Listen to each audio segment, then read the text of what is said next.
few passengers who are joining us from Brussels, Indians stranded there. We've got Dr. Bhaskar, who's joining us from Brussels. Along with him is Nandita and Afsha. Thank you so much for joining us. It's good to see all of you are safe and sound over there. If you could tell us where you are, if you're in a safe location, and what's really transpired in the past 24 hours for you. So, hi Tanvi. It was a terrible experience for sure. We did not expect this to happen. So 24 hours before the moment we landed, there were bomb blasts and we were all evacuated from the airport.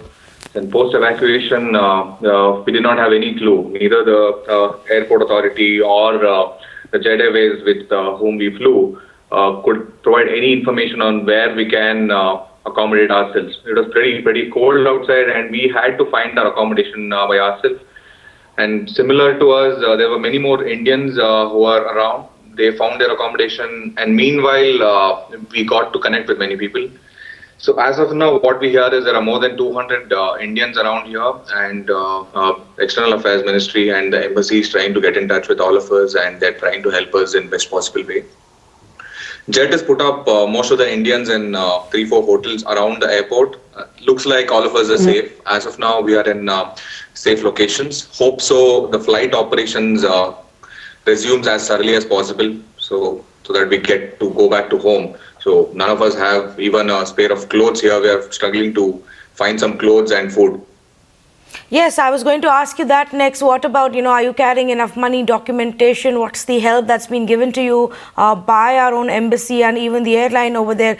And were you just passing by Brussels, or were you there and then flying in or out? What was the travel plan like?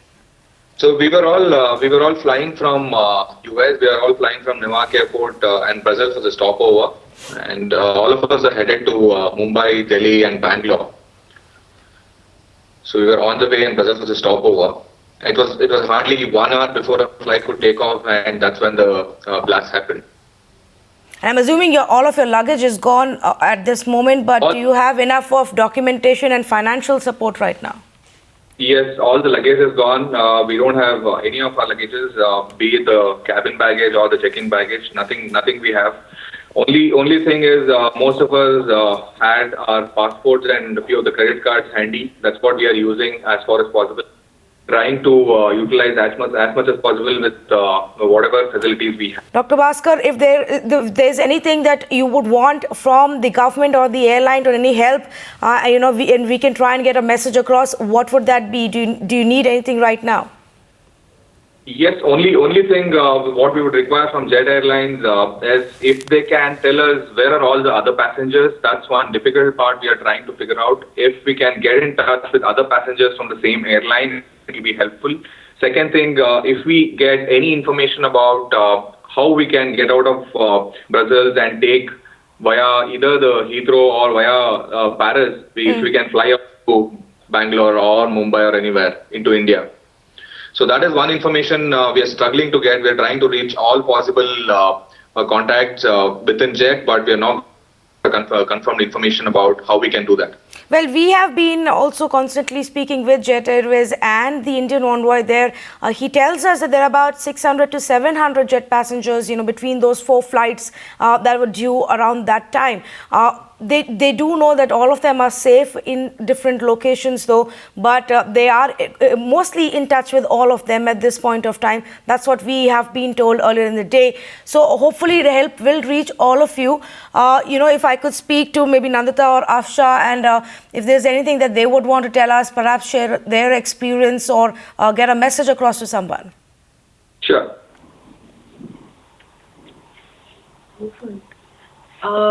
Mainly the main problem that I'm having is that, of course, like most of us, our baggage is stranded at the airport. So I am really worried about that and how to recover all of that, because I have a lot of valuables trapped in there. And the other thing is, if we could just get through to some Jet officials who might be able to help us out and figure out travel information. Since I am an Indian passenger, so it might be hard for me to, fly out of any other city as well. So if they could make arrangements for that, that would really be great. So what we are also trying to do, Tanvi, is I have created a Facebook page called Indians Stranded in Brussels. So if any Indians out there who are looking at this news and who are stranded in Brussels, please go on to that page and put in your information so all of us can connect together. I'm hoping at this point you've all managed to connect with your family members back home, but are there any people who are traveling with you who at this point have been separated and you're looking out for more information? As of now, I think we have, all of us have informed our families, and now, if not in constant touch, but we were able to keep them informed about where we are staying and we are all safe, and we'll keep them posted about it. That's all the information what we've given them. I think most of our families are informed as of now.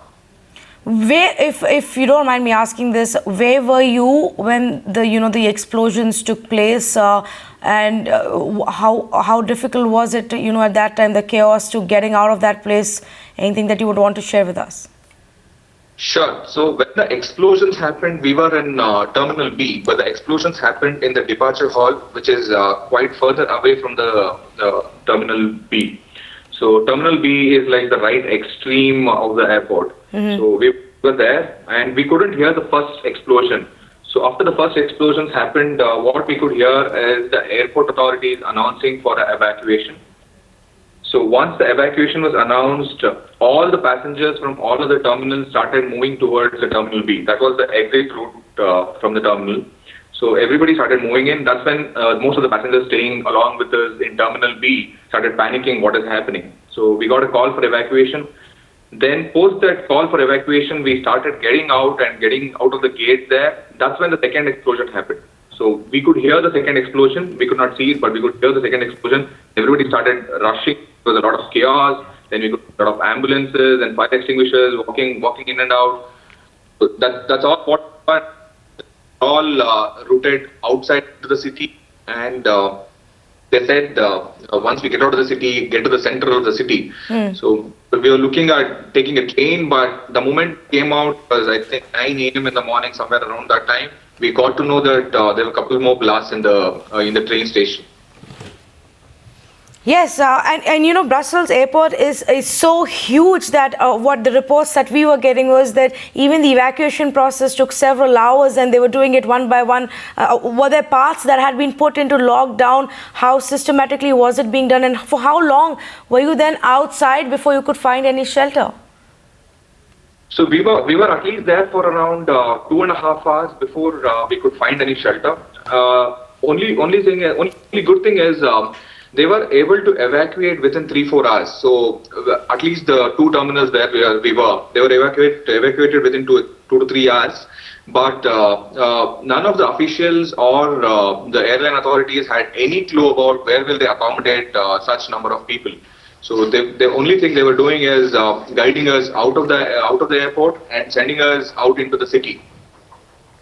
And after that, you say that as far as, finding some accommodation and food and everything is concerned, that's something that you had to do on your own. I mean, it's understandable in that moment of chaos, it would be even difficult for an airline to immediately get in touch with everybody, but you had to do it yourself.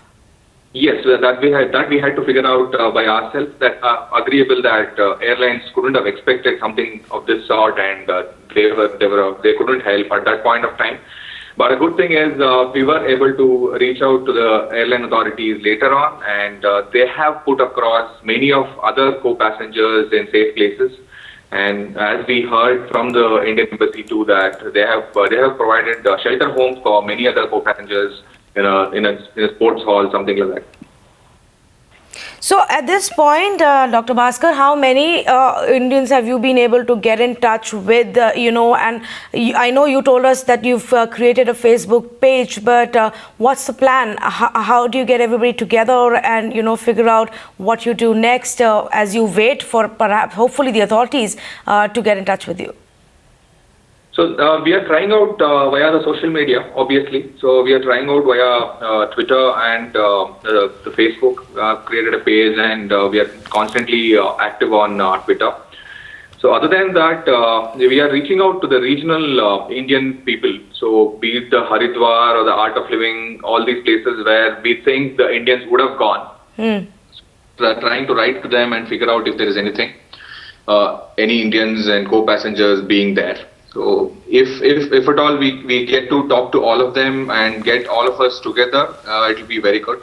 So best thing is we are planning to reach out to the jet authorities and go visit all of these shelter homes and other hotels where other co-passengers are staying and talk to them. So once we are all together, I think it will be much easier task. What's the situation around you in that area? You know, we're getting reports that Brussels is gradually coming back to normalcy. Some part of public transport has also now opened up.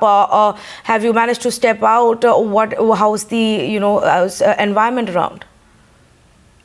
Looks like it's getting back to normalcy. We can see some cars and buses floating around. Should not be a problem. Trains, I'm not sure if it's come back to full normalcy, but we can at least see a few of the cars. As compared to yesterday, it seems to be a better one. What we hear though from our local contacts is a good number of roads are blocked. Many roads leading to the airport and out of the airport are blocked. So that is leading to a lot of traffic jams within the city. All right. We hope you stay safe and soon enough the authorities are able to figure out a way to get all of you out of there and back home. Dr. Bhaskar, Nandita and Afsha, thanks for joining us on Times Now. Just putting the word out for anybody who's watching this. There is a Facebook page they have created, Indians Stranded in Brussels. If you need any help, you can probably log on and try and connect with the other Indian passengers who are stranded there. Thanks so much, all of you, for joining us, and do stay safe. Find us on Facebook at facebook.com/ETNow and don't forget to click the like button. You can also follow us on Twitter at ETNowLive. To stay updated with all our programming, hit the subscribe button on our YouTube channel by logging on to youtube.com/user/ETNow.